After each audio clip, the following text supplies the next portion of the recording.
Hey, so I was listening to some of my downloads and intel that I previously recorded, and something that I said in one of them is very much worth expounding on.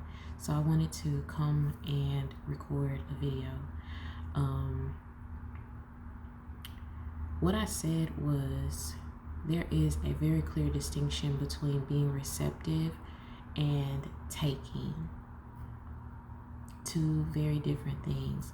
And essentially, when you are being receptive, you are open to and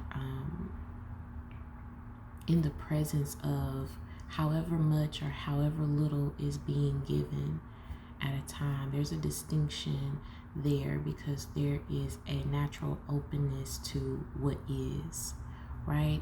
When it comes to taking, there is a going after that's happening, and oftentimes there is a predetermined or a self decided type of quantity or mode of operation. Like, I am determining what I'm going to get, how much I'm going to get. That is distinct from being receptive, right? So an example would be if you are sitting with a friend who is going through something, right? They're going through an experience, and you are wanting to be receptive to what they are experiencing.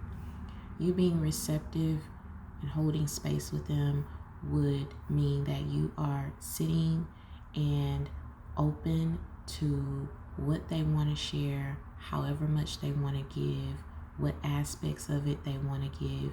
You are receptive in your position here on the receiving end of whatever they have determined. If you are taking, you are coming into the experience with your friend and you are saying, well, I want to know this. Well, what about that part? You didn't tell me about this side.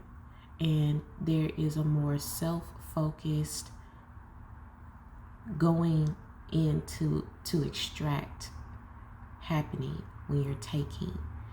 The distinction between receptivity versus non-receptivity, because that's what it is. People think of them as similar things, but they're not, and you can be aware of this based upon what mode of operation you're in when something is coming towards you. If you are in a space where you are completely unattached to what angle it's coming from, how much or how little you're getting, you're in a more receptive place, right? If you are in a state and a space where you have an objective and a focus and something that you want to extract more than you are just present in what is flowing, you are in a less receptive state. And that is really the point, is recognizing how much or how little you're being receptive. And I feel like this is worth emphasizing and expounding upon, because oftentimes what is prohibiting us from receiving intel from spirit is we are not in a receptive mode. Okay, everybody here is capable of receiving their own downloads. Everybody here is intuitive. Everyone has an inner guidance system that is communicating intelligence from a higher power, a higher source through them that they are connected to. That disconnect is fed by a lack of receptivity. Now, a lack of receptivity can be bred through various things, right? Our society doesn't really encourage receptivity, because receptivity is really rooted in presence. To be receptive is to actually be in a state where you're not trying to get and do and go anywhere. You're just here, right now, with what is. You're not, no, there's none of that, because whatever it is right here, right now. So there's a a component of receptivity that is very deeply rooted in presence. And this is some of the very basics that you learn when you are in your feminine studies. It's one of the very basics of actually discovering what feminine embodiment is. It's going to involve and entail a slowing down to be present so that you actually receive, because there's so much happening in each now.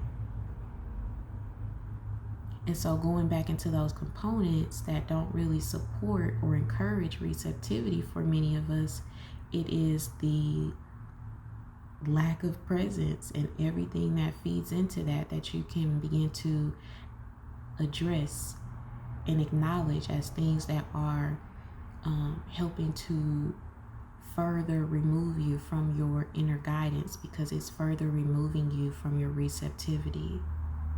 It's tuning down your reception so that you are more bombarded and distracted with so many other things that you are missing what is.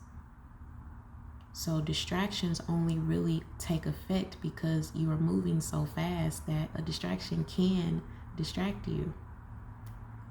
If you're moving so slow, distractions become less and less and less effective, because they are more and more and more obvious the more and more that you slow down.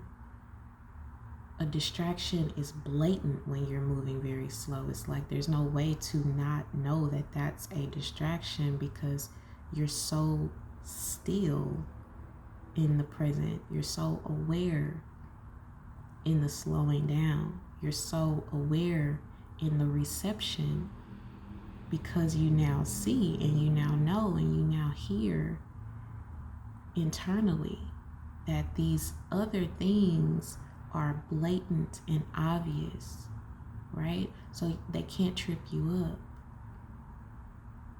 And so I wanted to share that because I downloaded that, channeled that, received that days ago, and I listened to it back and I was like, wow, there's so much meat, there's so much juice, there's so much potency in that many people can benefit from. I want to come and say it on video. I'm not looking how I want to be looking saying it, but that is what I have for you. And so I came to give it to you as freshly and potently and genuinely as I could in this now moment. So I hope that it is supportive and beneficial for you.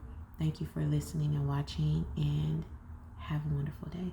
Wholeness.